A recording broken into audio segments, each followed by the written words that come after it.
Trump's thinking is completely wrong, and the idea of threatening people with tariffs, I'm opposed to. America had all the aces on its hand. I think India is a huge winner in the thing, and I think Modi should take advantage of it. We did not get anything in return. I see it as a great opportunity for India to open up and liberalize. Still, there is a lot of sort of ambiguity about what have we agreed on the agriculture trade. I still feel that we are muddled as far as our agricultural products policy vis-a-vis President Trump is concerned. And he's quibbling around about, did Americans win or did the Indians win? I think it's a stupid debate, actually. Hello and welcome to Tracking Trump on DeKoder. I'm Nidhi Razdan. Has India really conceded too much to the United States in the interim trade agreement that the two countries have made public only a couple of weeks ago? Now, we don't actually know the fine print of this trade deal yet because both sides are still working on that. Indian officials are expected to travel to Washington next week to dot the I's and cross the T's, and they're hoping that an actual agreement will be made public and be in place sometime in March. But there has been huge controversy here in India in particular about just what India has agreed to, whether this is an agreement that is favored more to America. The fact that India has agreed to open up its agricultural sector has raised some alarm bells, though the government insists that the interests of farmers are protected. Also, the American claim, right from the president downwards, that India has decided not to buy Russian oil anymore has not been countered with a yes or a no from the Indian government. All that Foreign Minister Jaishankar has said is that India's strategic autonomy remains intact. However, there are, as I said, still so many questions on what exactly has been agreed to and what the contours of this agreement will be. And in the end, what we want to know is who really benefits more from this, India or the United States. We have two distinguished guests to take us through these questions today. Mr. Subhash Chandra Garg is the former Finance Secretary of India. He joins us from Delhi this evening. Also with us is Professor Steve Hanke, Professor of Applied Economics at Johns Hopkins University in Maryland. Thank you very much to both of you for joining us today. Well, I'll ask you, Mr. Garg, first. Now that we've had some time to go through the joint statement and a separate statement that the White House also issued, on balance, again, based purely on what we know so far, who does this agreement seem to favor more, India or the US? See, it's I don't think in a trade deal kind of thing you can look at or weigh whether it is favoring India or America. The trade deal has to favor both. It has to be a win-win for both. That is what the trade deals are all about. From that perspective, I think the way America started was to sort of clear up their trade balance with India. They wanted to, they had a surplus of about $45 billion. They wanted to clean it. They came up with the reciprocal thing, reciprocal tariffs and all. Petroleum tariff was a more punitive kind of thing. So it's basically the deal is related to this reciprocal tariffs. 26, 25% later.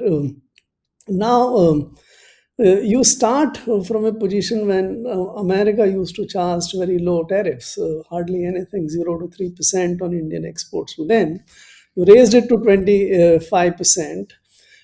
India used to charge much higher, and you get India to say that you commit to import everything from America at zero duty.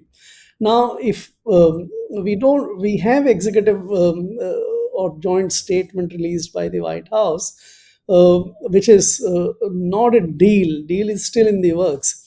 So, if you take all of these things together, where things stand, to my mind, America had all the aces on its hand because it had started from a position of a very great strength that you bringing down the reciprocal tariffs for them.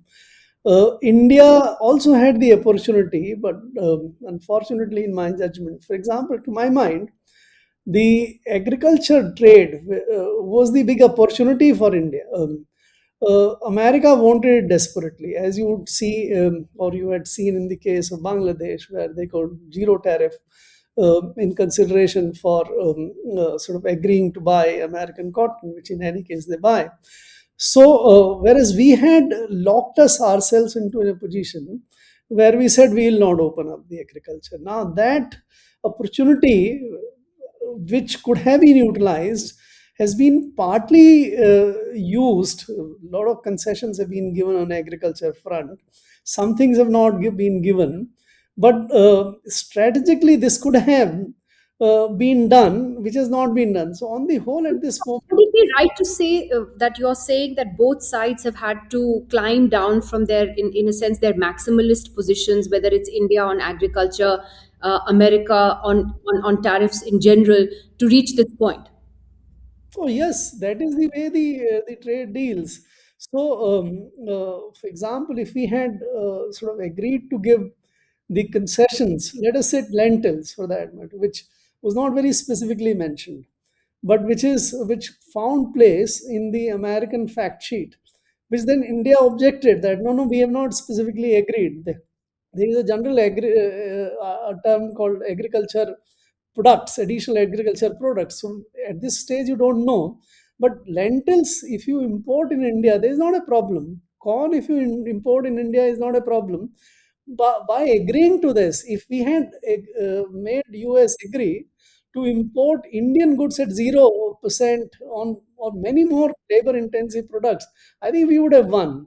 That opportunity is gone in my judgment. It's at this I think moment, it's very it's important. I'll come back to you, sir, very because that's next. an important point that you make. You feel that there are certain concessions that have been made from the Indian side, which perhaps were unnecessary. But I'll get to that point in just a moment. Professor Hanke, just overall first, how do you look at this joint statement, the intentions that have been spelled out in it? There is a sense that Donald Trump has been arm twisting other countries into accepting his terms. Do you think that that reflects in the India US joint statement also, or is that too early to say? So let me start by saying I'm very much opposed to all of Trump's tariff policies and his thinking. His thinking is incorrect. He thinks that foreigners have created a large trade deficit in the United States and that we have to get that trade deficit down to zero, and that would improve the economic situation in the United States. Well, foreigners don't cause a trade deficit in the United States. Americans cause the trade deficit because they spend more than they produce. And it's an identity in economics. We know that has to happen. So Trump's thinking is completely wrong, and the idea of threatening people with tariffs, I'm opposed to. I am a classical liberal economist, free market economist, former advisor to President Reagan, and I'm for free trade. So I think ironically though, this is a great deal for India. Now let me tell you why. So Trump is on the wrong track. He's all wrong on the trade. But I think this has turned out to be a win for India because India is traditionally a very protectionist country. There are a lot of tariffs, there are quotas, and the non-tariff barriers, which most people don't talk about. You have regulations and red tape that are tremendous in India. It's very difficult for foreigners to do business in India. And what does this confrontation with Trump and America and India, how does that play now? Number one, I think John Hanker's position is exactly the correct one. So he's correct. And as far as Modi is concerned, Modi has cover now. He can say, we have to open up the Indian economy. We have to deregulate. We have to get rid of some of these non-tariff barriers. We have to lower tariffs and so forth because of what Trump's doing to us with his tariff threats. So it allows Modi to move in the right direction because of the bad policies by the United States. So I think India is a huge winner in the thing, and I think Modi should take advantage of it because he's the most popular politician in the world in any large country now. He's got the polls behind him. He's got the votes behind him, and he has cover to actually liberalize the economy. Because the big problem in India is there's almost no foreign direct investment coming into India because of primarily the non-tariff barriers, difficulty in doing business in India. So that's one aspect that's a problem with That's actually, a resulting that's problem with actually India. very important point that you make. That this is an opportunity actually for India, as you said, to liberalize, to break down some of these tariffs which have come in the way of that liberalization, and hopefully that opens up more investment for India. But there are still, Professor Hanke, some questions that are being raised, which I'll ask both of you. I'll ask you first, Professor, which is that when you look at the joint statement and the statement released by the White House, uh, the US has, for example, said that it's going to be monitoring India's Russian oil purchases. On the other hand, there's nothing like that from the Indian side vis-a-vis the Americans. In fact, we are at the mercy of Mr. Trump's whims. If he decides tomorrow to reimpose tariffs, he can. uh, so the criticism at home in India has been that India has, in a way, compromised on the strategic autonomy that it prides itself on. How would you see it? Mr. Garg, can I take that question to you while we get Mr. Hanke's feedback? Yeah. See, the petroleum tariffs were one-sided and very wrong in my judgment, because America was interested to serve its own political purpose of sort of punishing Putin.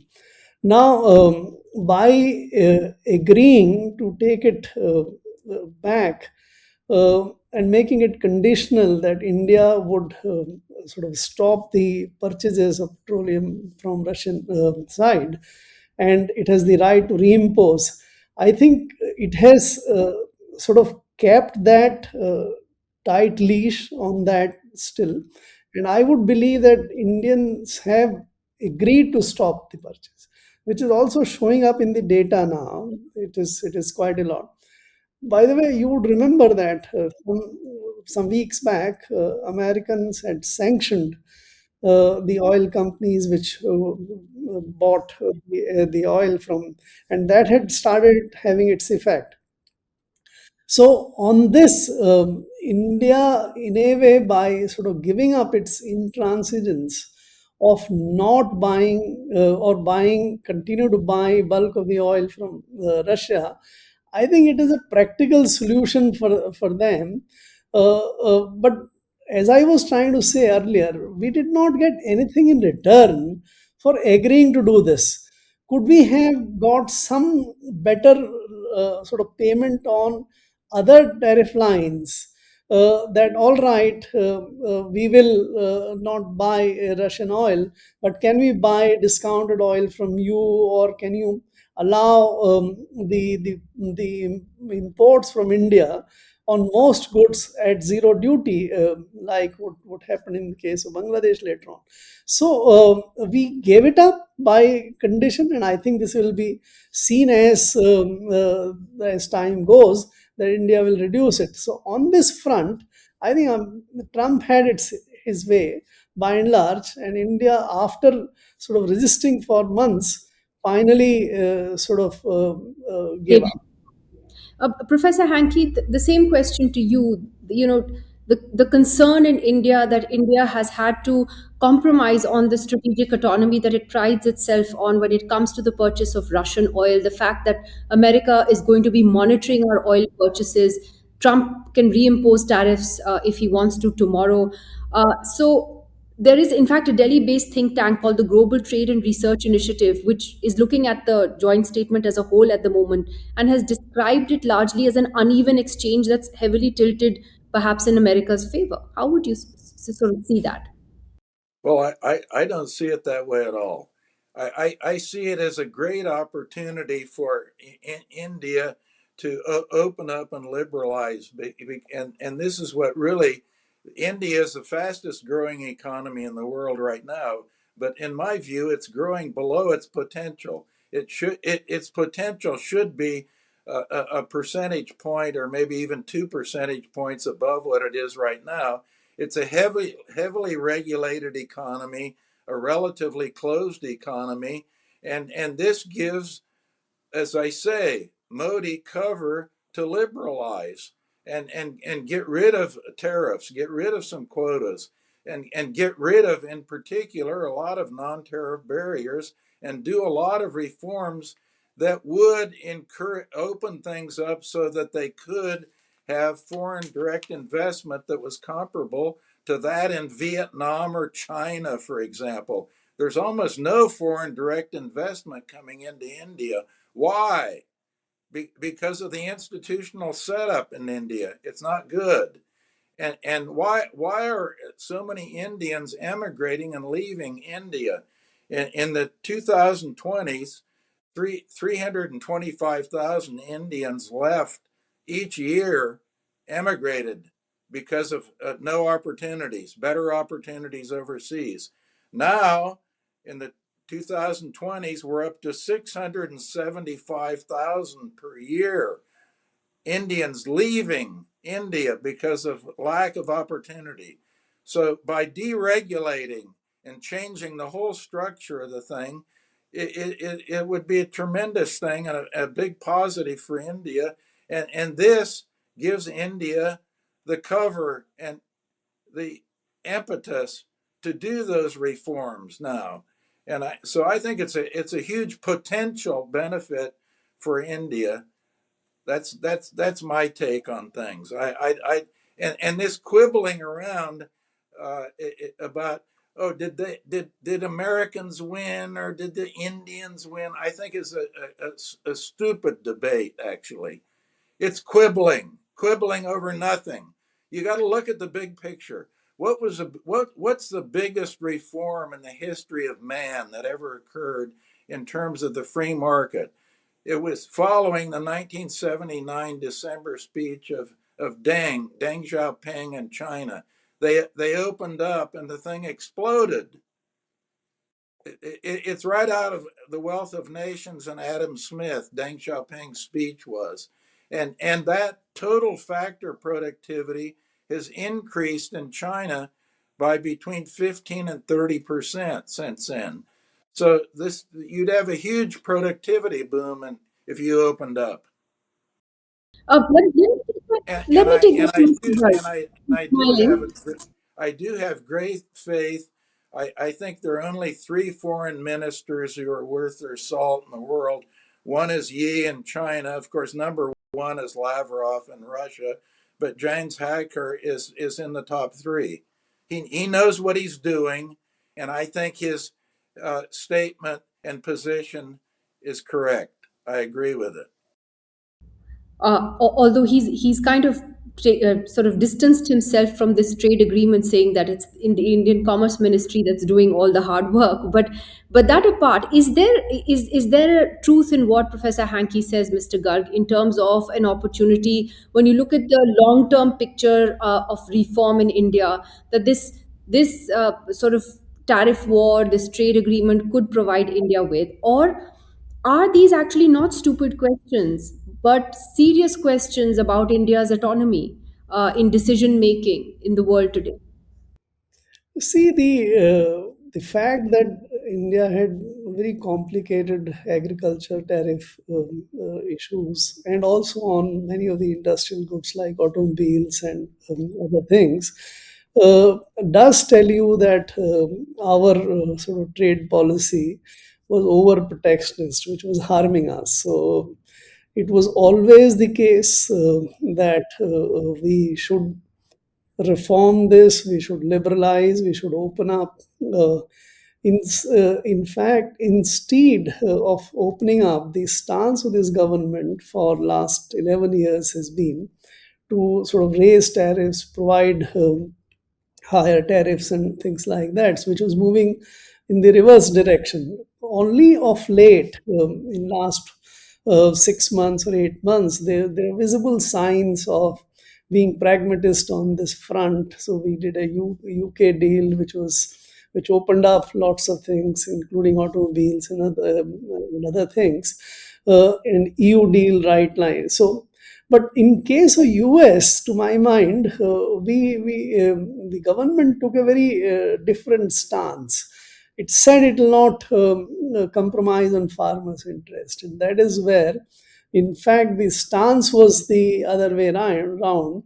The opportunity which I was trying to say of using this uh, deal to open up on agriculture and take something in return from Trump, because I think everyone knows that even for President Trump, agriculture is very important. So if he is given access on certain agricultural products in return for what you can get somewhere, so I think that was the opportunity which is not being utilized. Still, there is a lot of sort of ambiguity about what have we agreed on the agriculture trade.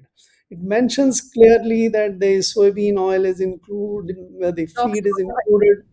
Uh, Sorry, it talks but about additional products which we yeah, yet but don't. that additional product we don't know. There is another clause which says that non-tariff barriers on agriculture would be sort of addressed. Now, how are you going to address it? So those things are not clear. So I still feel that we are muddled as far as our agricultural products policy vis-a-vis President Trump is concerned. And if we don't get to do what is in our real interest, not in optical interest, then it might actually not materialize. This deal may still take much longer to sort of materialize, to get the 25% down to 18% even. And we have not got anything else other than 7% reduction, which is also conditional on so many things which are not known as yet.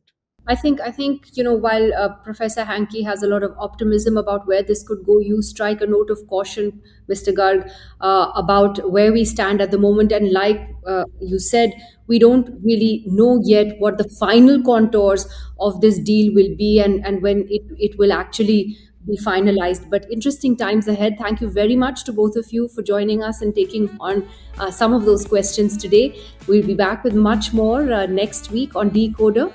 Do join us there. Thank you. Thank you.